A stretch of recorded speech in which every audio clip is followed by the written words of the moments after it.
గరిటతో కలపెడితే ముక్కలు తొలగిపోతాయని టేస్ట్ అయితే చూద్దాము. అబ్బా అదిరిపోయింది.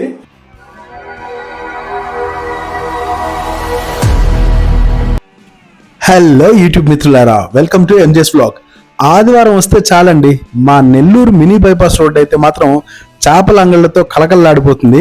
ఈ చేప చూసారా, బ్లాక్ పాంఫ్లెట్ అంటారు, లేదంటే చైనీస్ పాంఫ్లెట్ అంటారు, సింపుల్గా రూప్చంద్ అంటారు. సింగిల్ ముళ్ళు ఉంటుంది. చేప టేస్ట్ మాత్రం అదిరిపోతుంది. ఖచ్చితంగా ఒకసారి ట్రై చేయండి. మనోడి కట్టింగ్ స్కిల్స్ చూసారా. ఇంతకు ముందు అయితే ఒక ముళ్ళ చెక్కతో బరికేవారు ఆ పొలుసులన్నీ పోయే వరకు. ఇప్పుడైతే నైస్గా సింపుల్గా కత్తితోనే లాగిచ్చేస్తున్నాడు. చూస్తున్నారు కదా ఎంత సింపుల్గా కట్ చేసేసాడు. సో నేనైతే పల్చటి అంటే సన్నటి పీసులు అయితే గోయమన్నా, ఎందుకంటే పులుసుకి కానీ ఫ్రైకి కానీ టేస్ట్ అదిరిపోతుంది.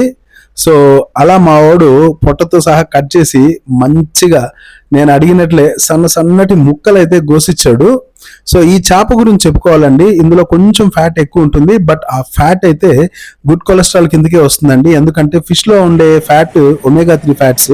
సో అది హెల్త్కి మంచిదే. సో అది బ్యాడ్ కొలెస్ట్రాల్ అయితే కాదు, కాబట్టి ఫిష్ చాలా మంచిది హెల్త్కి. సో ఈ రోజు అయితే మనం ఈ ఫిష్ రెసిపీ అయితే చేసుకోబోతున్నాము. సో చూడండి, ఆఫ్టర్ వాషింగ్ అన్నమాట, నిమ్మకాయ, ఉప్పు, పసుపు వేసి శుభ్రంగా కడిగి వేసుకున్నాక పీసులు చూసారా ఎంత సింపుల్గా మంచిగా వచ్చేసాయో. సో ఇప్పుడైతే ఈ పీసులకి మనం కొంచెం ఉప్పు, కారం, పసుపు, అల్లం వెల్లుల్లి పేస్ట్, ఈ ఇంగ్రీడియంట్స్ అన్నీ వేసి మంచిగా మ్యారినేషన్ అయితే చేసుకుందాము. వచ్చేయండి. సో జస్ట్ ఇందాక చెప్పినట్లు ఒక్క హాఫ్ స్పూన్ కారం పొడి, కాస్త టర్మరిక్ పౌడర్ కూడా వేసేసుకోవచ్చు. దాంతోపాటు కొంచెం జీరా పౌడర్ కానీ లేదా గరం మసాలా కానీ, దాంతోపాటు కాస్త సాల్ట్ కూడా వేసేసుకోండి. సో ఇవన్నీ వేసి కొంచెం నిమ్మకాయ, ఒక అరచక్క నిమ్మకాయ పిండేసి కాస్త అల్లం వెల్లుల్లి పేస్ట్ కూడా వేసేసుకొని ఇంకొంచెం ఆయిల్ అయితే వేసుకోవాలండి, ఎందుకంటే ఇది మొత్తం మ్యారినేషన్కి కొంచెం ఆయిల్ అయితే మనకు అవసరపడుతుంది. సో ఇవన్నీ ఫస్ట్ అయితే మనం సింపుల్గా కలిపేసుకుందాము. సో మ్యారినేషన్కి మీకు చూపించిన ఇంగ్రీడియంట్సే, ఇంకేం అవసరం లేదు.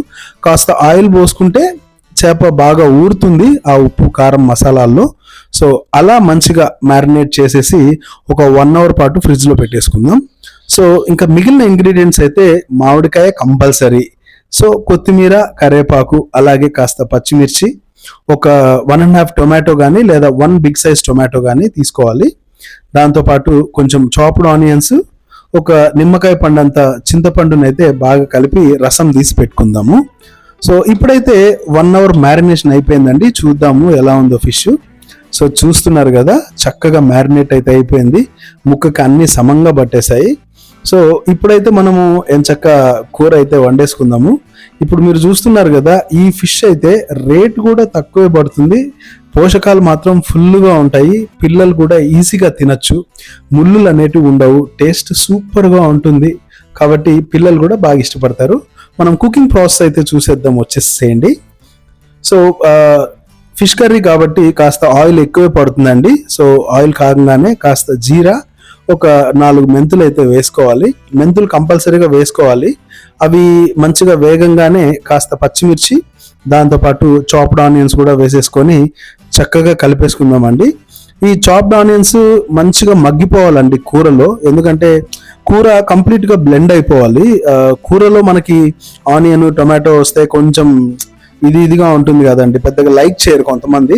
సో చక్కగా మగ్గాలంటే కాస్త ఉప్పు వేసుకొని మగ్గనిచ్చుకోవాలి. ఆనియన్స్ మగ్గంగానే కాస్త టొమాటోస్ కూడా వేసేసి మంచిగా మగ్గనిద్దామండి. సో ఇది కాసేపు అలా మగ్గనిచ్చేద్దాం. ఇప్పుడే కాస్త కరివేపాకుని మనం క్రష్ చేసి వేయడం వల్ల ఆ ఫ్లేవర్ కర్రీలోకి రిలీజ్ అవుతుందండి. So that brings aroma to the curry అనమాట. సో ఇప్పుడైతే మనం ఇందాక మ్యారినేషన్లో ఆల్రెడీ చిల్లీ వేసాం కాబట్టి ఇప్పుడు చిల్లీ పౌడర్ చూసుకొని వేసుకోండి, కాస్త టర్మరిక్ అండ్ ఇంకొంచెం సాల్ట్. సో మ్యారినేషన్లో ఆల్రెడీ ఇవన్నీ పడ్డాయి. సో చూసుకుని తగు మాత్రంగా మనకి ఎంత అవసరమో వేసుకొని కాసేపు మగ్గనిద్దాం మూత పెట్టేసి. ఇప్పుడైతే మూత తీసి చూద్దామండి. చూసారు కదా ఎంత మంచిగా బ్లెండ్ అవుతుందో, టొమాటోస్ కూడా కంప్లీట్గా బ్లెండ్ అయిపోతున్నాయి.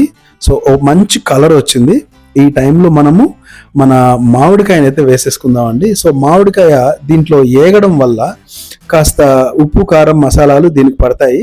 సో మామిడికాయ వేగిన తర్వాత ఇక మనం ఇందాక కలిపి పెట్టుకున్న చింతపండు రసాన్ని అయితే మనం కొంచెం పోర్ చేసుకుందాం. చూసుకోండి, ఎందుకంటే మ్యారినేషన్లో నిమ్మకాయ పిండాము, మామిడికాయ వేసాము, ఇప్పుడు చింతపండు కూడా వేస్తున్నాం కాబట్టి ఎక్కువ పులుపు అయితే మాత్రం బాగోదండోయ్, చాలా ఇబ్బంది పడిపోతారు. సో చూసుకుని వేసుకోవాలి. సో మన మసాలా అయితే చక్కగా తెరిలిపోయింది. పులుసుకు తగ్గంతే వాటర్ పోసుకోండి, ఎక్కువ పోయకండి. సో పీసెస్ని ఇలా మంచిగా పెట్టేసి ఇనిషియల్ స్టేజ్లో అయితే గరిటెతో కలిపేసుకోవచ్చు. తర్వాత కలపడానికి ఉండదు, కేవలం పాత్రను ఎత్తుకొని పైకి తిప్పుకోవాల్సి ఉంటుంది. సో ఇప్పుడైతే మనము చక్కగా కలియబెట్టేసుకోవచ్చు అండి, ఎందుకంటే ముక్కలు ఎరగవు, పచ్చిగానే ఉంది కాబట్టి. సో చక్కగా కలిపేసి అలా ఒక 7 minutes, ఏ చేపైనా అంతే అండి, 7 minutes తర్వాత మధ్యలో ఇలా వీడియోలో చూపిస్తున్నట్లు చక్కగా కలుపుకోవాల్సి ఉంటుంది. డేక్షాతోనే ఎత్తి తిప్పుకోవాలండి. సో పులుసు అయితే కంప్లీట్గా బాయిల్ అయిపోయింది, పీస్ కూడా ఉడికిపోయింది. ఇక ఈ టైంలో కాస్త కొత్తిమీర అది పడాలి కదా, కొత్తిమీర లేకపోతే నాన్ వెజ్కి రుచే ఉండదు. సో లాస్ట్లో ఆ అరోమా పడాలి కాబట్టి కొత్తిమీర వేసి కాసేపు బ్లెండ్ అవ్వనిద్దాము. సో ఇప్పుడు చూసారు కదా,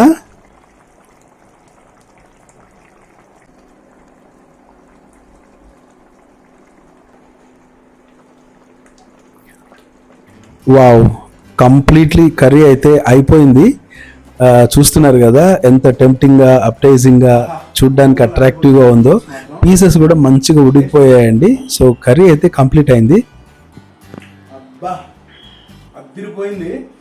వేడి అన్నంలోకి మాత్రం మంచి పట్టు వదలాల్సిందే. సో పులుసు అయితే రెడీ అయిపోయింది, భోజనం చేసేద్దాం రండి. వేడి సంగట్లోకి టేస్ట్ చేద్దాం రండి. సో ఎంతైనా రాగి సంగట్లోకి చేపల కూర అది ఇంకో లెవెల్, అదొక ఎమోషన్ అనమాట. సో చక్కగా మంచి పీసు, అలాగే కాస్త పులుసు మనం రాగి సంగట్లో హోల్ చేసుకోవాలి. అలా హోల్ చేసుకొని వేసుకోవడం వల్ల ఏమవుతుందంటే ఆ పులుసు, చేపల పులుసు ఏదైతే ఉందో ముద్దకి బాగా పడుతుంది, రాగి ముద్దకి.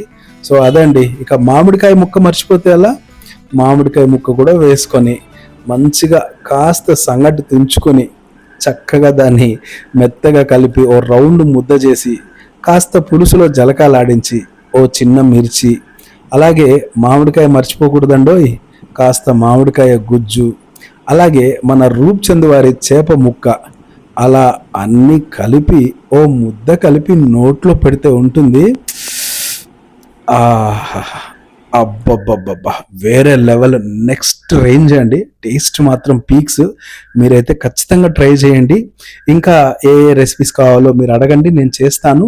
ఫస్ట్ టైం ఛానల్ చూస్తుంటే దయచేసి సబ్స్క్రైబ్ చేయండి, లైక్ చేయండి, కమెంట్ చేయండి. నెక్స్ట్ వీడియోలో కలుద్దామండి. Until then bye, take care.